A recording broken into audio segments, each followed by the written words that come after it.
The Ukrainian army destroyed another 920 Russian soldiers. Defenders of Ukraine neutralized 920 Russian soldiers in the last day.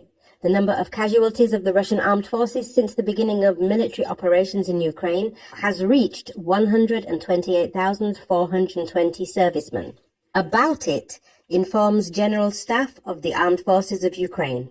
According to the General Staff, the Russian armed forces lost 3,209 tanks, 6,382 armored vehicles, 2,207 artillery systems, 458 multiple rocket launchers (MRL), 221 air defense systems, 293 aircraft, 284 helicopters, 1,951 unmanned aerial vehicles, UAV, 796 cruise missiles, 16 ships, and 200 units of special equipment.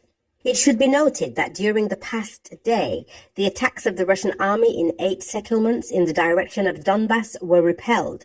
This is stated in the information of the headquarters. The enemy continues its attacks in the direction of Liman and Bakhmut of the Donetsk region and is pushed back with heavy losses. Attacks in the direction of Avdiivsk and Novopavlovsk were unsuccessful. Also, attacks on Yampolevka, Spornoye, Razdolovka, and Blagodatnoy, Krasnaya Gora, Bakhmut residential areas were repelled last day, the report said.